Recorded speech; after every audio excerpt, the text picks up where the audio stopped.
Viewers আসসালামু আলাইকুম। Primary IT solution YouTube চ্যানেলে আপনাকে স্বাগত। কিছুদিনের মধ্যে আমাদের উপবৃত্তির জুলাই থেকে ডিসেম্বর মাসের চাহিদা প্রস্তুত করতে হবে। এই চাহিদা প্রস্তুত করার আগেই কিন্তু মন্ত্রণালয় থেকে একটা সতর্কতামূলক চিঠি দেওয়া হয়েছে। এই চিঠিটি জেনে আমাদের চাহিদাটি প্রেরণ করতে হবে। চিঠিটি না জানলে কিন্তু আমাদেরই ক্ষতি হবে। বিশেষ করে প্রধান শিক্ষকদের এই চিঠিটি অবশ্যই পড়ে দেখতে হবে।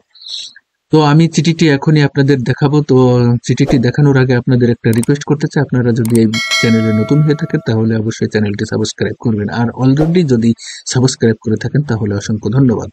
চলুন শুরু করা যাক। তো আমি চিঠিটি ওপেন করেছি, এখন দেখেন একটু আমি জুম করে নিচ্ছি। এই চিঠিটি দেখেন তারিখ 7 ডিসেম্বর 2024। বিষয় উপবৃত্তি বিতরণ কার্যক্রম বাস্তবের নির্দেশিকা অপারেশন ম্যানুয়াল অনুসরণপূর্বক প্রাপ্যতাযোগ্য সুবিধাভোগী শিক্ষার্থীর অনুকূলে উপবৃত্তি বিতরণ নিশ্চিতকরণ সংক্রান্ত। এখানে বেশ 4টা সূত্র আছে।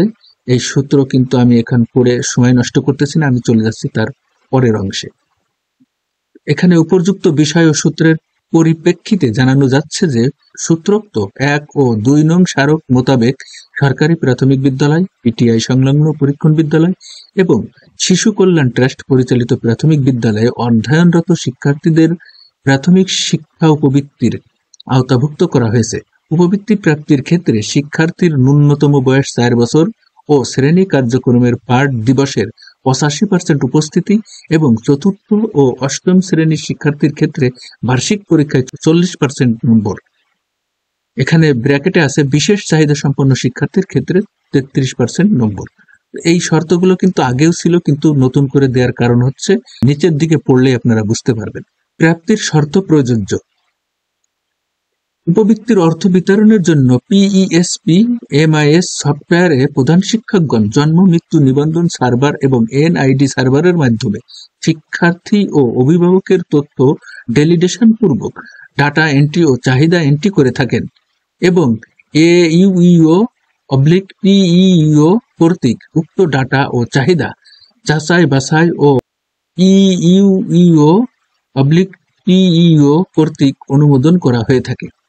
অনুমোদিত ডাটা ও চাহিদার উপর ভিত্তি করে অর্থ মন্ত্রণালয়ের অর্থ বিভাগের BACS অ্যান্ড আইবাস প্লাস স্কিম কর্তৃক পেরোল প্রস্তুতপূর্বক উপবৃত্তি বিতরণ করা হয়ে থাকে। 2. অনেক বিদ্যালয়ে ভর্তিকৃত ও অধ্যয়নরত শিক্ষার্থীদের উপস্থিতির শর্ত অর্থাৎ প্রতি মাসে শ্রেণী কার্যক্রমের 85% উপস্থিতি পূরণ না করা সত্ত্বেও উপবৃত্তি প্রদান করা হয় মর্মে অভিযোগ পাওয়া যায়। তাছাড়া কিছু কিছু সরকারি প্রাথমিক বিদ্যালয়ে শিক্ষার্থী ভর্তি না হলেও সংশ্লিষ্ট বিদ্যালয়ে না এসে পার্শ্ববর্তী কিন্ডারগার্টেন কিংবা মাদ্রাসায় পড়ালেখা করে এবং এ সকল শিক্ষার্থীদেরকেও উপবৃত্তি প্রাপ্তির শর্ত না মেনে উপবৃত্তির আওতাভুক্ত করার অভিযোগ পাওয়া যায়। এ বিষয়ে প্রাথমিক ও গণশিক্ষা মন্ত্রণালয় এবং প্রাথমিক শিক্ষা অধিদপ্তরের গত নভেম্বর 2024 মাসের সমন্বয় সভায় আলোচনা করা হয়েছে। বর্ণিত অবস্থায় প্রবৃত্তি বিভাগের ক্ষেত্রে নির্দেশনা ও অপারেশন ম্যানুয়াল এর নির্দেশনা ও শর্তসমূহ কঠোরভাবে অনুসরণ করতে বলা হলো। এক্ষেত্রে কোনো ধরনের ব্যত্যয় ঘটলে সংশ্লিষ্ট জন ব্যক্তিগতভাবে দায়ী থাকবেন এবং তার বিরুদ্ধে বিভাগীয় আইনানুগ ব্যবস্থা গ্রহণ করা হবে। 3. এমত অবস্থায় সরকারের রাজস্ব খাতের আওতায় বরাদ্দকৃত উপবৃত্তির অর্থ ব্যয়ের ক্ষেত্রে মাঠ পর্যায় সহ সংশ্লিষ্ট সকল স্তরের শিক্ষক কর্মকর্তাগণকে আরও সতর্কতার সাথে উপবৃত্তি কার্যক্রম পরিচালনার জন্য বিশেষভাবে অনুরোধ করা হলো। চিঠিটি আমি পড়ে শোনালাম। এখানে মূল বিষয় সেটি মূলত হচ্ছে এখানে যে শর্তগুলো আছে এই শর্ত মেনে আমাদেরকে উপবৃত্তি দিতে হবে। কোনোরূপ এর ব্যত্যয় ঘটানো যাবে না। এর ব্যত্যয় ঘটলে কিন্তু আমাদের বিভাগীয় মামলা হতে পারে, আমাদের বিরুদ্ধে ব্যবস্থা নিতে পারে। তাই আমাদের প্রধান শিক্ষকদের দৃষ্টি আকর্ষণ করছে, আপনারা এই বিষয়ে সতর্কতা অবলম্বন করবেন এবং উপবৃত্তির চাহিদা প্রস্তুত করবেন।